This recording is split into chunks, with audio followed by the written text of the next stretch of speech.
Hello everyone. Today I will be talking about physiotherapy for lumbar stenosis. So myself Dr. Sneha Bhatia, MPT in Orthopedics and Sports Rehabilitation, in charge principal at late Srimati S.G. Patel Institute of Physiotherapy.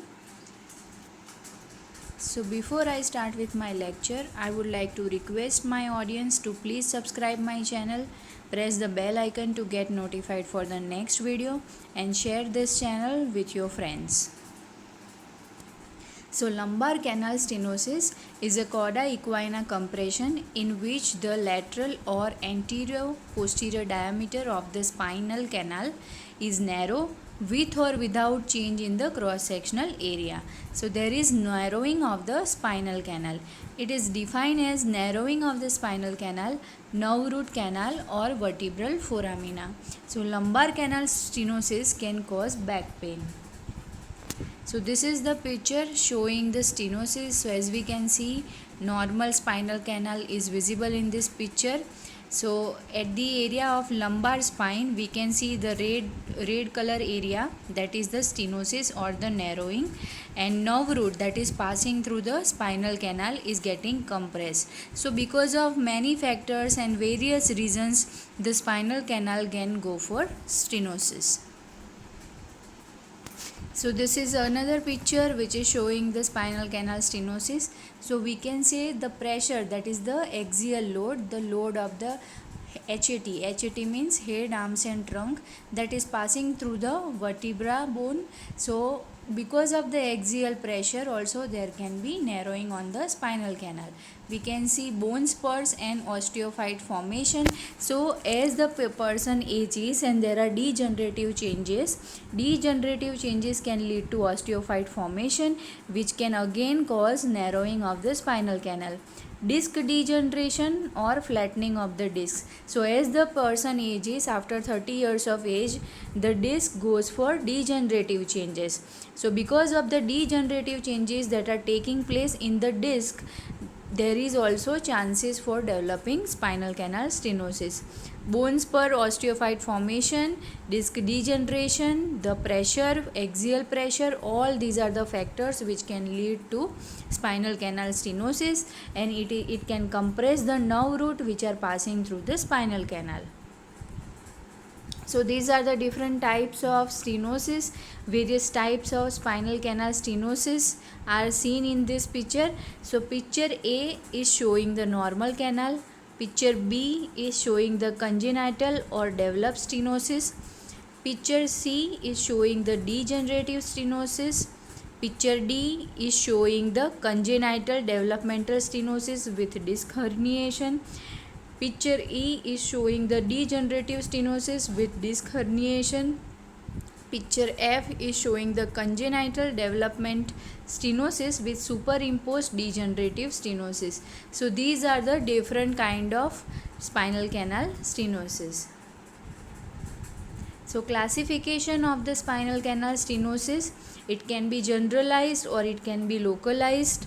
So it can affect only one particular segment of the spine or it can affect the many intervertebral levels. So in case of segmental spinal canal stenosis, it can be central canal stenosis, it can be lateral canal stenosis, it can be foraminal or it can be Ferret stenosis.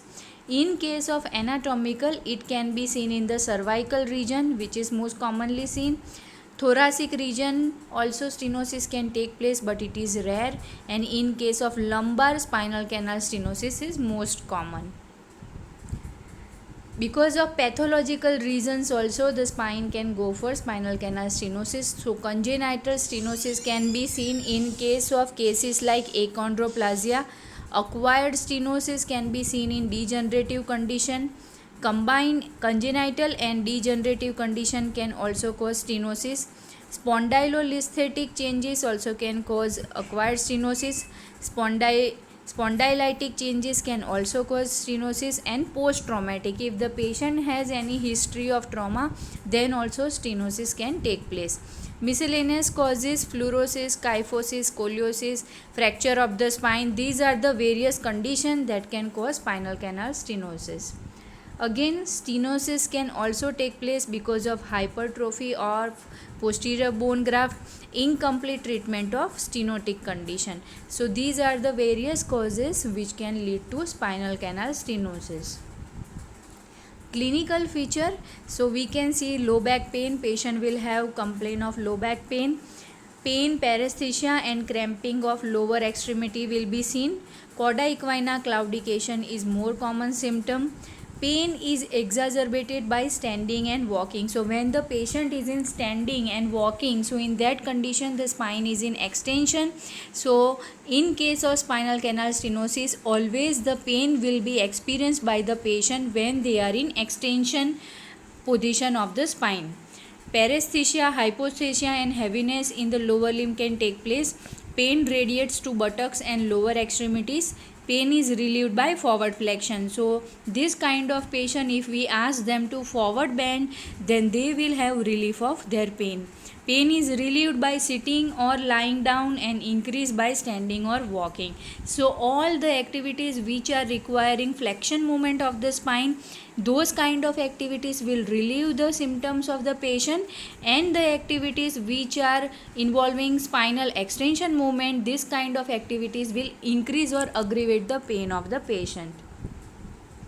So claudication can be of two types. There is cauda equina claudication and ischemic claudication. So cauda equina claudication, pain is felt in the buttock and the lower extremities after walking. It is relieved by sitting forward for 20 minutes. Hypoesthesia, paresthesia precipitate by walking uphills and cycling. Pulses are felt and there are no trophic changes in case of cauda equina claudication. The second type of claudication is the ischemic claudication. So pain in legs appear on walking. It appears and disappear fast. No neurological deficit and absent pulses will be seen. So remember, absent pulses are the feature of ischemic claudication, while in case of cauda equina claudication, pulses are felt. Trophic changes are seen in foot and toes. Again, that is the difference. In cauda equina claudication, no trophic changes are seen, but in case of ischemic claudication, there are trophic changes which is seen in the foot and toes. Investigation, if we take the radiograph, then we can see spinal canal narrowing, reduce the interpedicle distance, anteroposterior or transverse diameter of the affected vertebral absolute mid sagittal diameter of canal is decreased. So the diameter we can see on the x-ray that it is reduced. Hypertrophy and sclerosis of the facet joint will be visible. Reduced interlaminar space and short and stout spinous process will be seen. So normal diameter of the spinal canal, anteroposterior diameter is around 15 mm and transverse is around 20 mm. Myelographic findings, narrowing of the dural sac at the level of facet joints and indentation of the dural tube due to disc prolapse. So these are the changes which we will see on the investigation.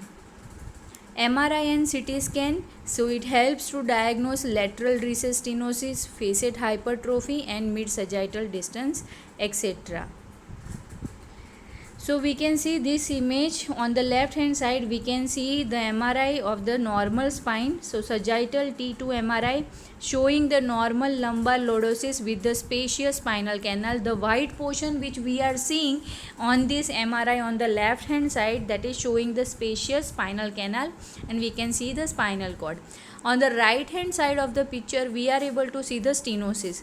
So sagittal L3 L4 T2 MRI showing degenerative changes including disc bulging, loss of disc height, facet and ligament hypertrophy and grade 1 spondylolisthesis at the L3 L4 level, producing the spinal stenosis. So we can see that there are multiple causes. Many factors will contribute to the spinal canal stenosis. The yellow arrow is showing at the L3 L4 level.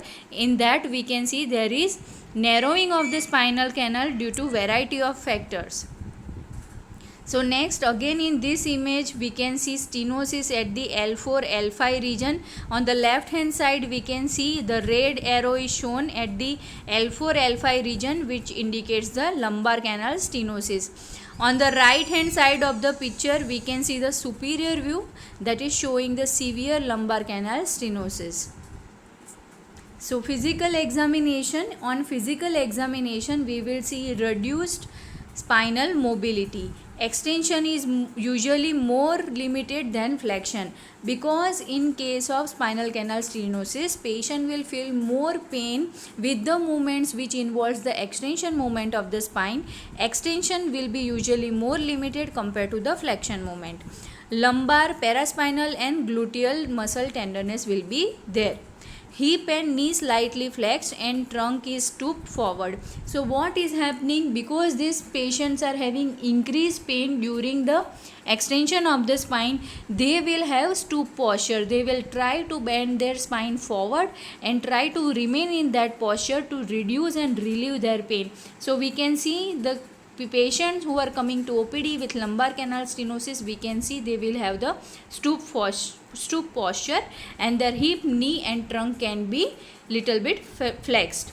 Hamstring tightness is often present. Neurological examination typically normal or reveals only such a mild weakness, sensory changes and difficulty in walking. So some of the neurological features also the patient may show. Special test, we can do special test to confirm the diagnosis of the lumbar canal stenosis. So the first test is the stoop test.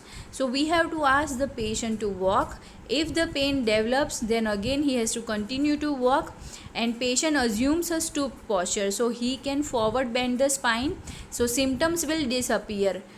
The pain decreased by forward bending because of the canal length is increasing by 2.2 mm. So what is happening in the stoop test is, when the patient is walking in the spine in extension position, then he will have increased pain, but the moment he forward bends, then his symptoms will be relieved and he will have relief of pain because the spinal canal diameter will increase. So this indicates a positive test for lumbar canal stenosis. The second test is the lumbar extension test. So we have to ask the patient in standing position to hyperextend the lumbar spine for 30 to 60 seconds. A positive test is reproduction of the buttock or leg pain. So if the patient is in standing position and we ask the patient to hyperextend the lumbar spine for 30 to 60 seconds, then he will have reproduction of his pain and symptoms in the buttock as well as leg. So that indicates a positive test for lumbar canal stenosis. So the next test, special test for confirming the diagnosis of the lumbar canal stenosis is the bicycle test. So as we can see on the picture A, the patient is sitting on a bicycle and he is trying to bicycle against the resistance. So when the spine is in extension, the patient will again have increase in the symptoms of his back pain, and the back pain will be felt in the posterior aspect of the thigh as well as the buttock. But as we can see in the picture B, second part of the special test, we have to ask the patient to forward bend the spine and then continue with the cycling. So what will happen during this test is, in picture A, when the spine is in extension and the patient is cycling, that time he will have increase of the symptoms in the back, in the leg and in the buttocks. So that is a positive sign for the first part of the test. The second part of the test, when we ask the patient, as seen in the picture B, when the patient is having forward bend position, he is trying to bicycle, that time he will have reduction of the symptoms. So this test is considered positive for lumbar canal stenosis. Differential diagnosis. So we have to differentiate between many conditions that can happen at the lumbar spine: back pain, malignancy, infection, vascular claudication, peripheral neuropathy and hip joint disease, even SI joint disease. We have to differentiate between all these conditions. So treatment, conservative treatment, NSAIDs we can give, that is non-steroidal anti-inflammatory drug and analgesics. Epidural injection can be given. Lumbar corset should be given. Calcitonin is used in patient with intermittent claudication. Surgical treatment is indicated in patient with moderate or marked compression of the nerve root or severe chorda equina syndrome. The aim of the surgery is to decompress the cord. So for central canal stenosis, laminectomy can be done, discectomy can be done. So laminectomy is a decompression laminectomy is useful. It is commonly done in central canal stenosis.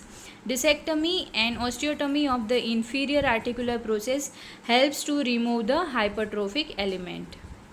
So for lateral canal stenosis, laminectomy can be done, disc excision can be done, partial medial fascectomy can be done, and foraminotomy can be done. Diagnostic criteria. What is the diagnostic criteria that we can be assured that the patient is having lumbar canal stenosis only and not any other spinal condition? So 3 positive out of the 5 history findings. So age should be more than 48 years of age. Bilateral symptoms should be there, and leg pain is more than the back pain. Pain is there during walking and standing, or pain relief upon sitting position. So any of these 3, these are basically 5 history findings. So if any 3 are positive from this 5, then we can be assured that the patient is having lumbar canal stenosis. Supplementary physical examination finding: improved walking tolerance with spine and flexion or relief by forward bending. So as we have already seen in the stoop test, when the patient is walking with the spine in extension position, the patient will have increase of the pain and his symptoms. When he tries to bend forward and walk, then his symptoms will be relieved. So that is again one more diagnostic criteria for lumbar canal stenosis. Physiotherapy treatment: we have to improve the strength, the endurance and tone of the abdominal muscle. Back ergonomics, avoiding extension attitude are taught. Lumbar corset should be used to provide back support. Emphasis on the flexion exercises and generalized flexion attitude, avoiding the extension. So whatever physiotherapy exercises we are prescribing to the patient, we have to make sure that we are giving only flexion exercises and not prescribing any kind of extension exercises to the patient, because extension of the spine will increase the pain and the symptoms of the patient. So gentle passive manipulation technique can be given. Lumbar traction can be given to relieve spasm. Walking on inclined treadmill can be done. Strong isometric exercise for abdomen should be given, because if the abdominal muscles are strong, then it will support the spine and the patient will have reduction in symptoms. Single knee to chest exercises should be done, because that involves flexion of the spine. Spinal flexion exercises should be given. Remember not to prescribe any kind of extension activity to the patient, as it will increase the pain of the patient. Hamstring stretching should be performed by extending the knee with the hip flexed at 90 degree. Hip flexor stretching can be done, and mini squats or general lower extremity strengthening exercises can be done. So these are some of the pictures showing the exercises which we can give to the patient with lumbar canal stenosis. In the first picture we can see single knee to chest exercise. In the second picture we can see bilateral legs the patient has taken into knee to chest position, so that is called as double knee to chest exercise. In the third picture we can see the lumbar rotation stretch. In the fourth picture we can see the thoracic extension self mobilization. So this is one study, systematic review, Cochrane database systematic review on surgical versus non-surgical treatment for lumbar spinal stenosis. So what is the conclusion of this Cochrane systematic review? So the author's conclusion is very little confidence to conclude whether surgical treatment or a conservative approach is better for lumbar spinal stenosis, and we can provide no new recommendation to guide clinical practice. However, it should be noted that the rate of side effects range from 10% to 24% in the surgical cases. So we should always keep in mind that there are two types of treatment approaches available for the patient with lumbar canal stenosis. Either they can go for surgical management or they can go for non-surgical or conservative management. But if they are going for the surgical management, then there are 10% to 24% chances that there can be side effects. and no side effects were reported for any conservative treatment. So the main advantage of the conservative treatment is that there are no such side effects. No clear benefits were observed with surgery versus non-surgical treatment. This finding suggests that clinicians should be very careful in informing patients about possible treatment options, especially given that conservative treatment options have resulted in no reported side effects. High quality research is needed to compare the surgical versus conservative care for individuals with lumbar canal stenosis. So we can try to give conservative treatment first, and if the conservative protocol fails to show some effectiveness, then maybe patient can be sent for the surgical treatment. And as the surgical treatment have its own disadvantages and side effects, so we have to be very careful while telling patient advised of while giving the advice of surgery to the patient. So this is another study in Spine Journal, supervised physical therapy versus home exercise for patient with lumbar spinal stenosis, a randomized controlled trial. So here this study was done to compare the effectiveness of supervised physical therapy with unsupervised exercise for patient with lumbar stenosis. So what they have found is, so patients were randomized into PT group as well as home exercise group, and they have performed the exercises twice for at least 6-week duration. So PT sessions included manual therapy, individually tailored stretching and strengthening exercises, cycling and bodyweight supported treadmill walking. So the result, 45 patients were randomly allocated to the PT group and 43 were reported to the patient were recruited for the home exercise group. So compared with the home exercise group, the PT group had greater percentage of responders achieving minimum clinically important differences on the outcome measure. So what is the conclusion of this study? This study states that supervised physiotherapy for patient with lumbar spinal stenosis resulted in significant short-term improvements in symptom severity, physical function, walking distance, pain and physical activity compared with unsupervised exercises. So what we can learn from this study is we have to give supervised physiotherapy exercises compared to home exercise for the patient with spinal canal stenosis. So these are the references for today's video. So thank you for watching this video. If you have enjoyed watching this video, then please subscribe to my channel. Press the bell icon to get notified for the next video and share this channel with your friends.